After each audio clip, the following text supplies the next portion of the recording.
Melati berdiri lama di depan cermin tinggi di kamarnya. Sinar lampu putih menyinari wajahnya yang sudah dipoles make up tebal. Gaun merah menyala membungkus tubuhnya, dan di lehernya tergantung kalung berkilauan yang ia dapatkan dari hasil pinjaman online. Bukan kalung berlian asli, hanya sekadar imitasi yang cukup berkilau bila difoto. Namun di media sosial, tak ada yang tahu perbedaan itu. Perfect, gumamnya sambil tersenyum, memotret dirinya dari berbagai sudut. Hasil foto itu segera diunggah ke Instagram dengan caption bahasa Inggris seadanya, lengkap dengan emoji champagne dan sparkling star. Dalam hitungan menit, ratusan like masuk. Beberapa temannya memuji kecantikannya, beberapa iri dengan gaya hidupnya yang tampak mewah. Itulah candu Melati, pengakuan. Padahal, kenyataannya jauh dari glamour. Pekerjaannya hanyalah seorang karyawan di sebuah butik kecil dengan gaji pas-pasan. Hampir separuh penghasilannya ludes membayar cicilan utang. Sisanya, tak pernah cukup untuk menutupi gaya hidup ala sosialita yang sudah telanjur ia jalani. Melati tak pernah mau terlihat biasa saja. Ia terobsesi menjadi pusat perhatian. Baginya, lebih baik perut kosong daripada terlihat sederhana di depan orang. Karena itu, setiap bulan ia rela meminjam uang demi membeli tas imitasi bermerek, sepatu high heels terbaru, atau sekadar nongkrong di kafe mahal demi satu unggahan foto yang bisa membuatnya tampak seperti kalangan atas. Lihat, si Rani lagi liburan ke Dubai. Masa aku kalah? Gerutunya suatu malam ketika melihat Instagram temannya yang benar-benar kaya. Ia tak peduli kalau Rani memang anak konglomerat. Yang penting, orang-orang tidak boleh tahu jurang perbedaan itu. Orang tua Melati sering mengingatkannya. Nak, jangan terlalu memaksakan diri. Hidup sederhana saja, jangan menipu diri dengan gaya palsu. Uang itu dicari dengan kerja keras, bukan dihambur-hamburkan untuk gengsi, kata ibunya suatu kali. Tapi Melati selalu menjawab dengan nada tinggi, Mama nggak ngerti. Zaman sekarang, siapa yang nggak tampil mewah bakal diremehkan. Aku nggak mau jadi pecundang yang dikasihani orang. Gengsi. Itu kata yang menjadi pendorong sekaligus racun baginya. Semakin ia terjebak dalam lingkaran sosialitas semu, semakin besar pula lubang keuangannya. Setiap malam ia tidur gelisah, dihantui pesan tagihan pinjaman online, telepon dari penagih, hingga tatapan curiga dari tetangga. Namun semua itu tertutupi oleh satu foto berfilter glam yang ia posting setiap hari. Di balik layar ponsel yang memamerkan kehidupan palsu, Melati sesungguhnya sedang menunggu sesuatu yang bisa menyelamatkannya. Ia tidak tahu dari mana, tidak tahu bagaimana. Ia hanya tahu satu hal, ia tidak bisa hidup tanpa glamour. Dan keinginan itulah yang suatu hari menyeretnya ke jalan yang tak pernah ia bayangkan sebelumnya. Jalan gelap yang kelak menghancurkan kewarasannya. Telepon genggam Melati bergetar terus-menerus pagi itu. Nomor tak dikenal, tapi ia tahu betul siapa di baliknya, penagih pinjaman online. Dengan wajah kusut, ia menekan tombol mute. Namun 5 menit kemudian, dering kembali terdengar. Kali ini disertai pesan singkat yang membuat perutnya mual. Segera bayar cicilan Anda hari ini. Jika tidak, kami akan menghubungi keluarga dan tempat kerja Anda. Melati menjatuhkan ponselnya ke atas kasur. Keringat dingin mengalir di pelipis. Jumlah tagihannya sudah tak masuk akal. Pinjam gali tutup lubang, bunga berbunga, hingga mencapai puluhan juta rupiah. Gajinya sebulan tak akan pernah cukup menutupi semua itu. Di butik tempatnya bekerja, ia pun sudah beberapa kali ditegur manajer karena terlambat dan tak fokus melayani pelanggan. Sambil melipat gaun, ia melamun, memikirkan bagaimana caranya mendapatkan uang cepat. Sore itu, ia menemui teman lamanya, Sinta, di sebuah kafe. Sinta dulu satu sekolah dengannya, tapi kini benar-benar berubah. Penampilan sederhana, tapi mapan dengan usaha catering yang sukses. Mel, kamu kelihatan capek banget. Ada masalah? Tanya Sinta, menatapnya prihatin. Melati hanya tersenyum kaku. Biasa, kerjaan numpuk. Aku lihat kamu makin sukses ya sekarang. Pesanan catering MU rame banget, kan? Sinta mengangguk. Ya, alhamdulillah, usaha kecil-kecilan berkembang. Tapi harus sabar, mulai dari nol. Kata-kata, sabar, dan mulai dari nol terdengar seperti ejekan di telinga Melati.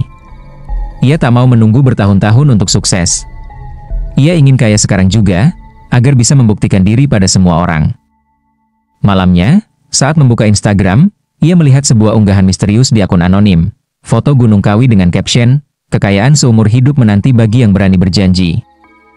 Ada ratusan komentar di bawahnya, ada yang bercanda, ada pula yang serius menceritakan pengalaman pesugihan.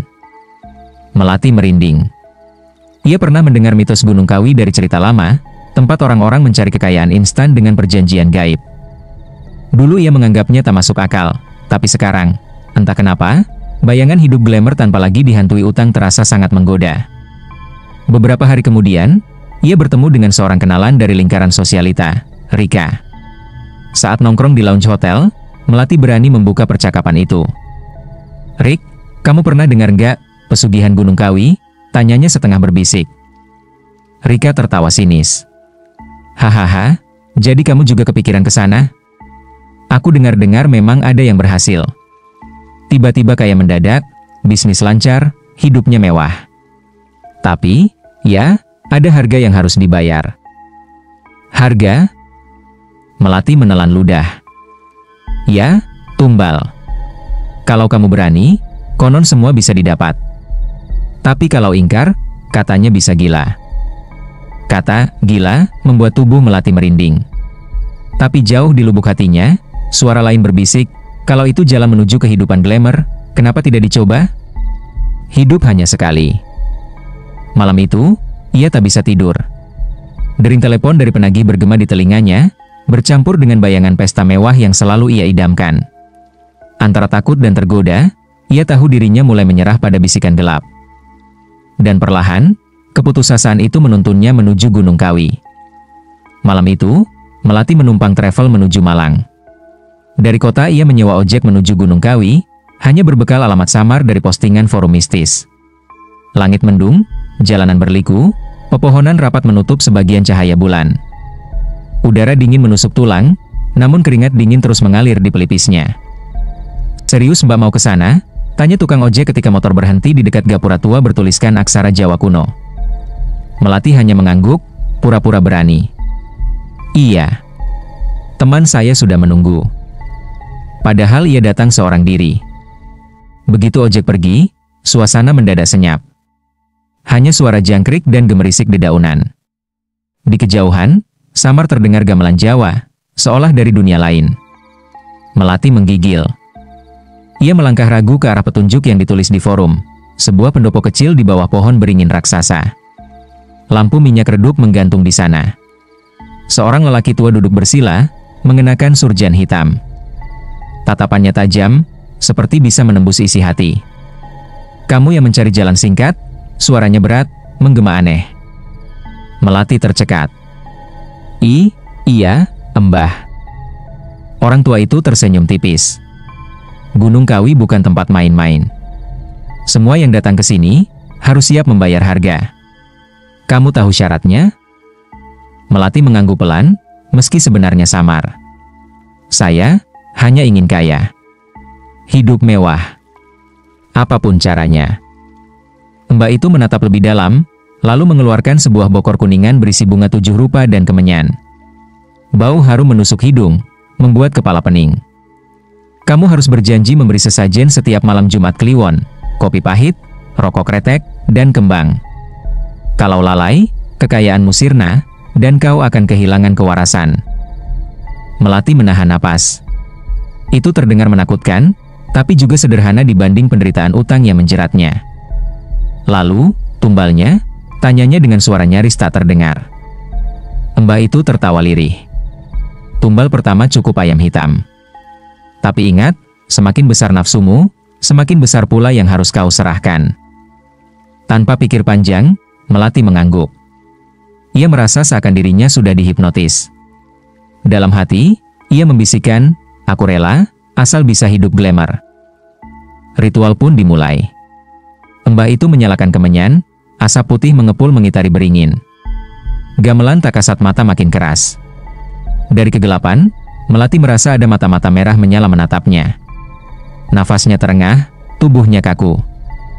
"Ucapkan niatmu," perintah sang Mbah.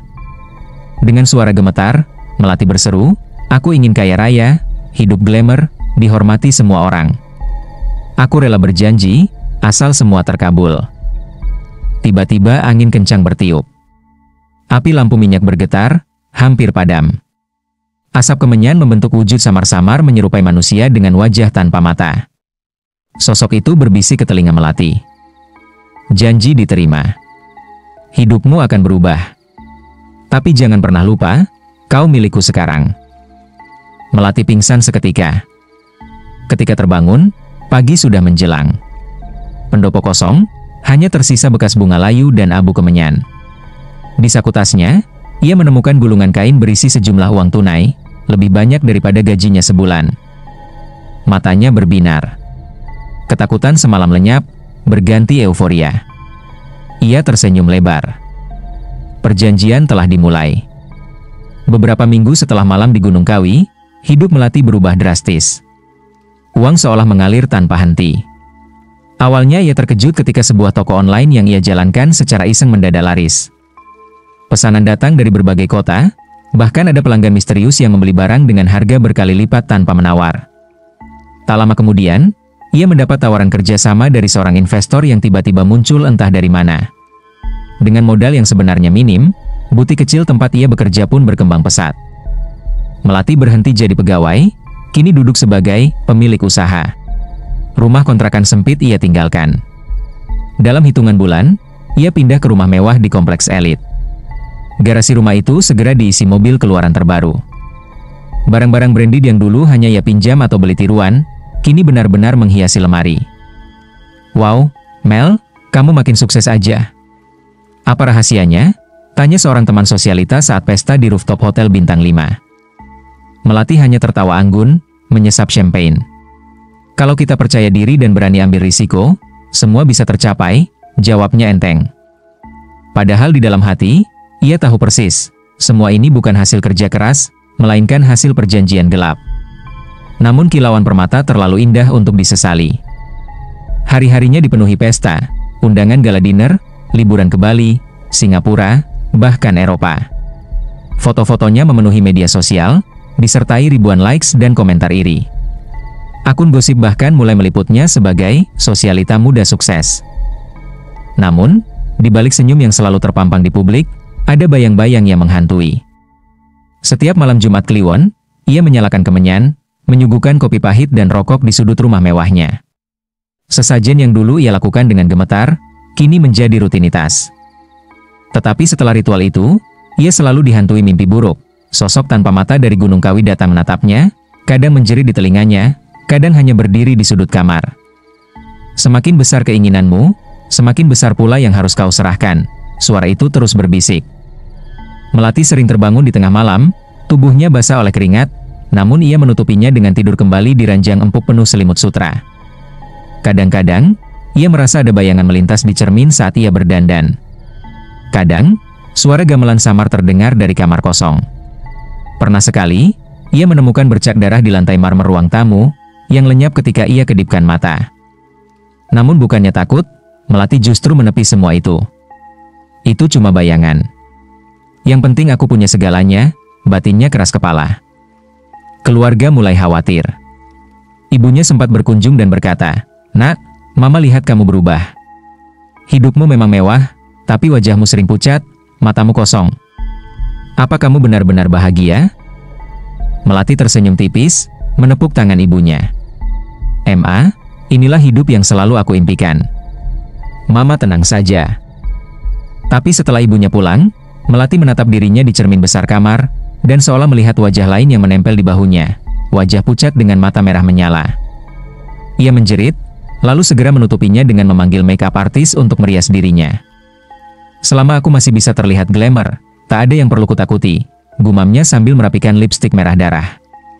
Di luar, dunia melihat Melati sebagai bintang baru sosialita. Namun di dalam dirinya, bayangan Gunung Kawi semakin menancapkan cengkeramannya. Hari-hari Melati semakin mewah, tetapi semakin pula ia kehilangan ketenangan. Sosok tanpa mata dari Gunung Kawi tak lagi hanya hadir di mimpi, melainkan mulai mengikutinya di dunia nyata.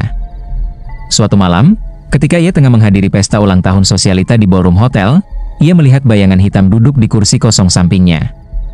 Tak ada yang lain melihat, tapi ia bisa merasakan tatapannya menusuk. Waktumu tiba. Tumbal manusia, bisik suara itu di telinganya. Melati tersentak, gelas wine jatuh dari tangannya. Semua tamu menoleh, tapi ia cepat-cepat tertawa, pura-pura mabuk. Di dalam hati, jantungnya berdegup tak karuan. Sejak itu, suara bisikan makin sering terdengar. Kadang saat ia sedang mandi, kadang saat ia tertawa bersama teman. Korbankan seseorang, atau segalanya lenyap. Ia mencoba menutup telinga dengan foya-foya lebih besar, belanja hingga ratusan juta, berpesta semalam suntuk, berlibur ke luar negeri. Tapi kemanapun ia pergi, bayangan itu selalu ada. Keluarganya menjauh. Ibunya tak lagi berani berkunjung karena setiap kali datang, Melati tampak seperti orang lain, mata sayu, kulit pucat, bicara tidak jelas. Teman-teman sosialita pun mulai gosip, mengatakan Melati terlalu ambisius dan terlalu aneh. Sementara itu, di rumah megahnya, suara gamelan sering terdengar menjelang tengah malam. Aroma kemenyan muncul dari kamar kosong, meski ia tak pernah menyalakan apapun. Pernah sekali, ia terbangun dengan tangan berlumuran darah ayam hitam, padahal ia tidak ingat pernah menyembelihnya. Semua tanda jelas, makhluk Gunung Kawi menagih lebih besar. Dan Melati tahu, kali ini ia tidak bisa lagi berpura-pura. Melati duduk di ruang rias, mengenakan gaun emas berpayet yang berkilau di bawah lampu.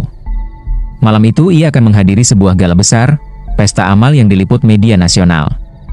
Semua orang penting hadir, pejabat, artis, pengusaha. Inilah panggung yang selama ini ia impikan.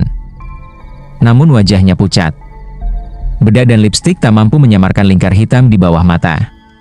Dari cermin, ia melihat sosok tanpa mata berdiri tepat di belakangnya, tersenyum dengan gigi hitam menganga.